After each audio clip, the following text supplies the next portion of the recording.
Assalamualaikum warahmatullahi wabarakatuh. Sobat Gria Twinza yang dirahmati Allah, semoga perjumpaan kita kali ini penuh dengan kesehatan, kebahagiaan, dan tak kurang satu apapun. Sobat yang berbahagia, pada persuaan kita kali ini, kita akan mengulas tentang 12 keutamaan membaca Al-Quran setiap hari. Namun sebelum kita memasuki bahasan tersebut, seperti biasa kami ingatkan kepada Anda untuk like dan subscribe channel kami agar terus memperoleh update terbaru yang akan membagikan kepada Anda berbagai informasi menarik dan bermanfaat. 12 keutamaan membaca Al-Quran setiap hari. Setidaknya ada 12 keutamaan membaca Al-Quran setiap hari yang dapat kita peroleh. Namun pertanyaannya sekarang, sudahkah kita membaca Al-Quran hari ini? Pertanyaan simpel yang jika jawabannya dikemukakan dengan jujur di depan umum akan membuat kita malu sendiri. Namun bersyukur kiranya jika seseorang yang ditodong dengan pertanyaan tersebut masih menjawab dengan rasa malu. Celakanya banyak muslim zaman sekarang yang bahkan tidak merasa malu lagi ketika ia tak lagi menghiasi hari dengan bacaan Al-Quran satu ayat pun. Sebagai orang yang mengaku diri muslim, kesibukan demi kesibukan sering membuat kita lalai membuka, membaca dan mentadabburi kitab suci umat muslim itu. Al-Quran hanya tergeletak di atas meja atau diam berdebu di tengah-tengah himpitan buku dalam lemari. Memang jika kitab suci Al-Quran itu jatuh dari tempatnya, segera sang pemilik rumah mengambil dan menciumnya sebagai tanda bukti cinta. Namun, ia tak berniat membuka dan membacanya. Ia kembalikan Al-Quran tersebut ke tempatnya sebagai pajangan yang melengkapi isi lemari. Padahal Rasulullah SAW bersabda, sesungguhnya barang siapa yang dalam dirinya tiada bacaan Al-Quran, maka ia seperti halnya rumah yang roboh. Maka dari itu alangkah meruginya seorang muslim yang jauh dari lantunan ayat-ayat suci Al-Quran. Nah, apa saja keutamaan membaca Al-Quran setiap hari yang dapat diperoleh seorang hamba muslim? Mari kita simak video kita kali ini. Yang pertama, menjadi manusia terbaik. Nabi Muhammad SAW bersabda, sebaik-baik kalian adalah yang mempelajari Al-Quran dan mengamalkannya. Hadis riwayat Bukhari. Siapa yang tidak mau menjadi manusia terbaik? Seorang murid yang pada hari pembagian rapot diumumkan oleh gurunya bahwa ia menempati peringkat 1 di kelasnya, tentu akan merasa bangga dan bahagia. Terlebih orang-orang yang masuk kategori manusia terbaik menurut Rabb-nya. Karena kategori itu disematkan bukan oleh manusia, melainkan oleh Zat yang menguasai seluruh makhluk. Yang kedua, mendapat pahala berlipat ganda. Rasulullah SAW bersabda, siapa saja yang membaca satu huruf dari kitab Allah, maka baginya satu kebaikan, dan satu kebaikan itu dibalas dengan 10 kali lipatnya. Hadis riwayat Tirmidzi. Maka sungguh kita sudah rugi besar. Kita sudah melewatkan begitu banyak kebaikan, padahal pahala dari membaca Al-Quran itu sedang diobral. Bayangkan satu huruf saja berpahala satu kebaikan yang akan dibalas dengan pahala 10 kali lipatnya. Sedangkan untuk membacanya hanya memerlukan waktu sebentar saja. Namun sungguh mengherankan, kita tetap tidak mau mendekati obral besar ini. Yang ketiga, mendapat kebersamaan hidup dengan para malaikat yang suci dan mulia. Nabi Muhammad SAW bersabda, perumpamaan orang yang membaca Al-Quran sedang ia hafal, dengannya bersama para malaikat yang suci dan mulia. Sedangkan perumpamaan orang yang membaca Al-Quran sedang ia senantiasa melakukannya, meskipun hal itu sulit baginya, maka baginya 2 pahala. Muttafaqun alaih. Yang keempat, orang tuanya dipakaikan mahkota cahaya kelak di hari kiamat. Siapa saja membaca Al-Quran, mempelajarinya dan mengamalkannya, maka dipakaikan kepada orang tuanya pada hari kiamat mahkota dari cahaya dan sinarnya bagaikan sinar matahari, dan dikenakan pada kedua orang tuanya 2 perhiasan yang nilainya tidak tertandingi oleh dunia.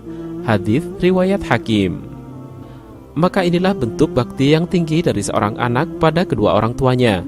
Jika di dunia ia tidak pernah membalas kebaikan kedua orang tua dengan memberikan kesenangan hidup pada keduanya, maka balasan di akhirat ini lebih mulia.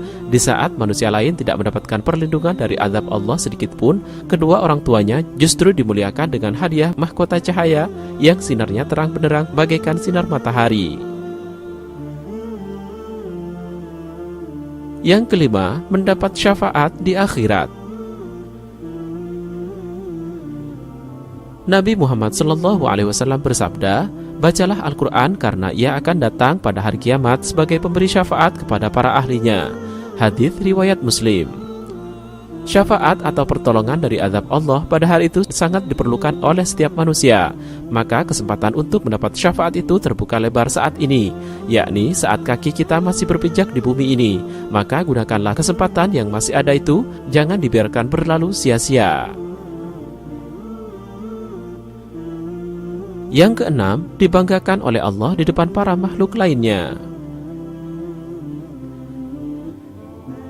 Nabi Muhammad SAW bersabda, "Tidak berkumpul suatu kaum di salah satu rumah Allah Subhanahu wa Ta'ala, sedangkan mereka membaca kitabnya dan mengkajinya, melainkan mereka akan dilimpahi ketenangan, dicurahi rahmat, diliputi para malaikat, dan disanjungi oleh Allah di hadapan para makhluk dan di sisinya." Hadits riwayat Abu Daud. Yang ketujuh, mendapat ketentraman hati dan curahan rahmat. Seperti yang disebutkan pada hadis nomor 6 tadi, orang-orang yang membaca dan mengkaji kitabnya akan dilimpahi ketenangan dan curahan rahmat. Tenang dan tentramnya hati merupakan rahmat yang tak terkira di zaman yang serba panas dengan dunia seperti ini. Biarlah orang lain bergelut dengan kesibukan dunia yang membuat hati dan pikiran stres, sedangkan para pembaca dan pengamal Al-Quran hatinya akan selalu diliputi ketentraman. Yang kedelapan, mendapat kesembuhan dari penyakit. Rasulullah SAW bersabda, "Hendaknya kamu menggunakan kedua obat-obatan, madu dan Al-Quran." Hadits riwayat Ibnu Majah dan Ibnu Mas'ud. Yang kesembilan, memperoleh kedudukan yang tinggi di dalam surga. Bersabda Rasulullah SAW kepada pembaca Al-Quran, "Bacalah Al-Quran, naiklah pada derajat-derajat surga, dan bacalah dengan tartil sebagaimana engkau membacanya dengan tartil di dunia. Sesungguhnya kedudukan derajatmu sehingga kadar akhir ayat yang engkau baca." Hadits riwayat Ahmad. Yang ke-10, orang yang membaca Al-Quran seperti orang yang bersedekah. Rasulullah SAW bersabda, "Orang yang membaca Al-Quran terang-terangan seperti orang yang bersedekah terang-terangan. Orang yang membaca Al-Quran secara sembunyi seperti orang yang bersedekah secara sembunyi." Hadits riwayat Abu Daud, Tirmidzi, dan Nasai. Yang ke-11, dikeluarkan dari kegelapan. Rasulullah SAW bersabda, "Aku wasiatkan kepada kalian agar bertakwa kepada Allah, dan Al-Quran sesungguhnya ia adalah cahaya kegelapan, petunjuk di siang hari, maka bacalah dengan sungguh-sungguh." Hadits riwayat Baihaqi. Dikeluarkan dari kegelapan menuju cahaya adalah nikmat yang sangat besar. Dikeluarkan dari kesesatan pada hidayah adalah nikmat yang sangat besar, nikmat yang tidak bisa ditukar dengan emas yang memenuhi seluruh dunia. Maka mengapa kita menyia-nyiakan kitab pembawa cahaya dalam kegelapan ini? Yang ke-12, menjadi bagian dari keluarga Allah. Sabda Rasulullah SAW, "Sesungguhnya Allah mempunyai keluarga dari kalangan manusia." Beliau SAW ditanya, "Siapa mereka wahai Rasulullah?" Beliau SAW menjawab, "Mereka adalah Ahlul Quran, mereka adalah keluarga Allah dan orang-orang khususnya." Hadits riwayat Ahmad dan Ibnu Majah.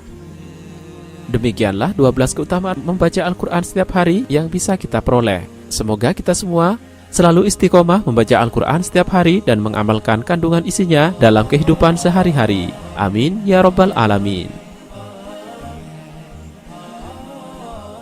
Nah, Sobat Kriatunza, itulah tadi ulasan kita kali ini tentang 12 keutamaan membaca Al-Quran setiap hari.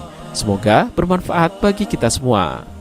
Jangan lupa untuk like dan subscribe channel kami agar terus memperoleh update terbaru yang akan membagikan kepada Anda berbagai informasi menarik dan bermanfaat. Terima kasih atas segala perhatian dan mohon maaf atas segala kekurangan. Tetap sehat, tetap semangat, sukses selalu untuk kita semua. Wassalamualaikum warahmatullahi wabarakatuh.